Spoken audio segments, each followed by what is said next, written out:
Hey fellas, what makes Alien so scary? I mean, usually horror movies try to scare people through relatable things. Everybody's been in the woods, what if there was a scary hockey player there? Everybody's been in a neighborhood, what if there was a scary mechanic there? But not everybody's been in space. So if it's not relatable, what makes Alien scary? We'll talk about that later, but first, we're gonna have to take a look at the film. If you're only here for the answer in the review, feel free to skip to the timestamp below. But if you want the full chest-bursting experience, well, without further ado, fellas and fellettes, my name is Stache, and this is Alien. We open on the best movie credits I've ever seen. It's so dark and eerie, I love it. Also, I hope John's okay. Then we're greeted by a block of text introducing us to the ship that I don't feel like saying. Pause and read if you're a nerd, but if not, please, come inside. I hope you like the whole dark and cold aesthetic we have going on. I got it off Pinterest. It gets less dark when the ship's power turns on and wakes up all these sleepyheads. Come on, guys. We have a movie to film here. This is the crew of the ship. Brett, Parker, Dallas, Kane, Ash, Lambert, and Ripley. Oh, and there's this cat named Jonesy. I don't usually mess with cats, but Jonesy's cool. The crew is eating breakfast when Dallas is called away by a supercomputer named Mother. She said that she woke them up when she picked up an unknown transmission from a strange planet. I don't know about you guys, but if I'm a future spaceman and I get a message from random aliens, there is no way I'm gonna see what's good. Also, in the future, wouldn't there be like a gazillion transmissions in space? Maybe it's just spam. These guys have a contract or something that says they need to investigate it, so off we go. The gang shoots their smaller ship onto the planet and immediately get to work exploring. They find a bunch of shots that I fuck with heavy and a bunch more spacey alien BS, including this giant thing that I'm sure won't be important for any sequel. Son of a bitch. Really, all's going fine until Kane greets an egg mouth first until an alien pops out and the two start Frenching. Huh.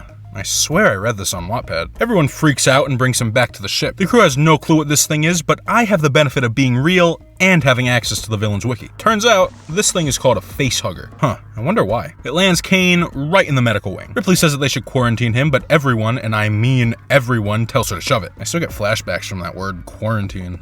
They try to cut the alien off, but its blood is acidic? Yeah, Kane, you're on your own, man. I am not melting for you. The crew feels the same way. Also, without it, he'd like die or something. I don't know, but the crew leave him alone for so long that when they come back, the facehugger's gone. They look around for it until it falls right onto Ripley. The three start freaking out, but they stop that when they realize that it's dead. The crew decide to keep the body for testing as they return to the mothership. There, they debate about what to do with Kane's body since he's in a coma, but he wakes up in the middle of that conversation. And just like that, they're back in the dining room. For some reason, they don't test him for anything like disease or, I don't know, like an alien in his chest. The wiki calls this one a chest burster. Once again, I wonder why. Little dude runs away and the whole crew searches for him using a tracking device that detects nearby movement. Now, there's only one of these trackers, so they decide that the smartest thing to do would be to stay in one big group, and they're splitting up. Two groups. Group 1, Ash, Lambert, and Dallas. Group 2, Ripley, Parker, and Brett. Okay, team on 3. 1, 2, 3, and you're leaving. It's fine, I didn't want to do it anyway. Team 2 thinks they found it, but it's just Jonesy. He runs away, but the group realizes that they might pick him up on the tracker again and think that he's the alien, so Brett goes off on his own to pick him up for later. I am sure that going off on your own in a horror movie will lead to nothing bad happening. Oh, what's this? The alien molted? Implying that it got bigger.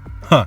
I'm sure it's nothing. Brett keeps pushing until he enters the chain room, or whatever this is, and finds Jonesy, but this big thing finds him. Now, the other two forms had pretty surface level names, so if you thought the same for this one, you'd be wrong, because it's a xenomorph with an X. Add that one to your dictionary. Brett doesn't have time to add it to his though, because the alien punches him with its tongue and drags him into a cooling duct. The crew somehow knows that this happened and discusses on what to do. They decide that since it's in the vent, they're gonna make it hot with a few flamethrowers, which would make the alien run away from the heat, leading it out of the vents and into the airlock, where they could shoot it out into space. They start the plan, and Dallas moses his way through the vent with a lit flamethrower, but it all goes to shit when Lambert basically leads him right into the alien's hands. Good going, guys. You just got your captain killed. They discuss what to do again, and Lambert suggests getting in the shuttle and leaving, but Ripley says that the shuttle won't hold 4 people. One thing's for sure, that shuttle is in no way going to be important for the climax. Until then, Ripley says that they should split up into teams of 2 because she has learned nothing and go vent by vent until they have the giant murder alien cornered so that they can shoot him into space for real this time, guys, trust me. Before that though, Ripley talks with Mother and finds out that they were sent to retrieve the alien the whole time, and as long as they get it, it doesn't matter what happens to them. Ripley freaks out and slams Ash into a wall before running away, but before she can get too far, Ash corners her, and it looks like its head's leaking.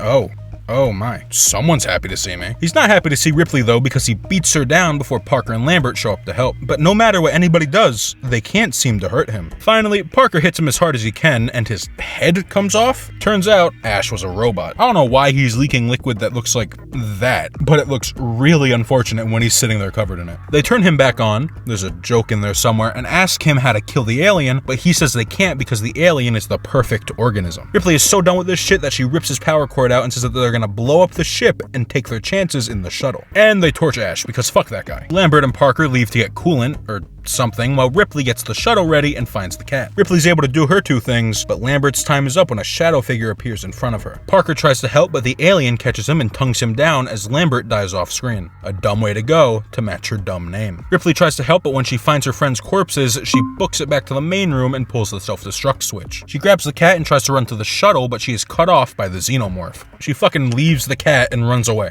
Okay, I get it, movie. The ship's gonna explode. You don't have to flashbang me every 2 seconds. After her little jog or whatever, she runs back and gets Jonesy before making it to the shuttle and fucking rocking the cat shit, dude. He better not be in there. Ripley and her cat escape just as the ship explodes, causing even more bright lights. Okay, movie, I get it. Ripley basks in her victory for a while before getting Jonesy and putting him into one of those sleeping pods from the beginning until the two reach anywhere. Ripley strips down into her underwear. She prepares to get into her own pod. She then messes with some buttons. This button's the heat, and this button's the air conditioning, and this button's the one that makes the sleeping alien's hand pop out. Wait. So it turns out that the alien is in the shuttle with them, meaning that Ripley just blew up a multi-billion-dollar spaceship for no reason. She hides and puts on a spacesuit so I don't have to keep censoring things before strapping herself in and waking up the alien. It tries to sneak up on her, but Ripley opens the airlock just in time. The airlock sucks it out, but it needs one final push, so Ripley shoots it with a grappling hook. The beast isn't done yet though, so Ripley turns the jet engines on and blasts the alien right back into the darkness of space. Ripley leaves a message reminiscing about her friends before getting into a pod and going to sleep, and that's it. Overall, Alien's a pretty good movie, but what makes it scary?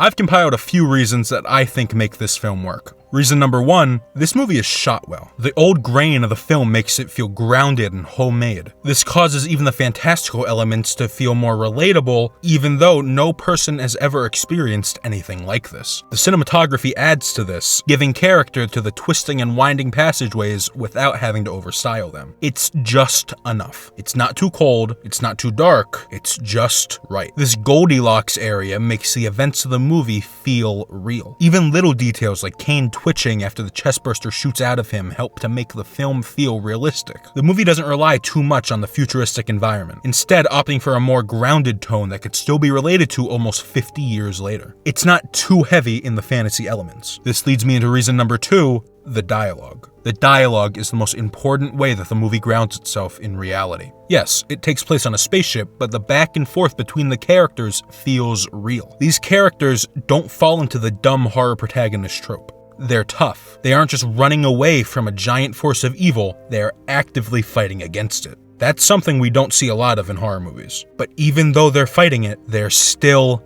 losing. They're trying their best, and they're still dropping like flies. That is the horror. The idea that no matter who you are or how hard you try, you're still helpless. It's not just a horror movie. We're not watching idiots get picked off one by one. We are actively watching a group of intelligent and smart people slowly descend into the realization that they can't do anything to save themselves. So while these characters are full and capable, you could only be so capable when you're face to face with a giant monster. And that leads us into reason number three, the design of the alien. I don't know how to explain it, but it's like a combination of all of the primal fears of humanity. It has the sharp teeth and the razor claws that we as humans are wired to fear, and the body gives it an uncanny valley feeling, but the lack of eyes and the killer tongue thing give those fears from the past a futuristic upgrade. The design of the monster really cemented this film as a horror movie. The alien is unlike any other that was in media before this film. It isn't goofy or cartoony like the others would be. It's giant and it's intimidating, but it feels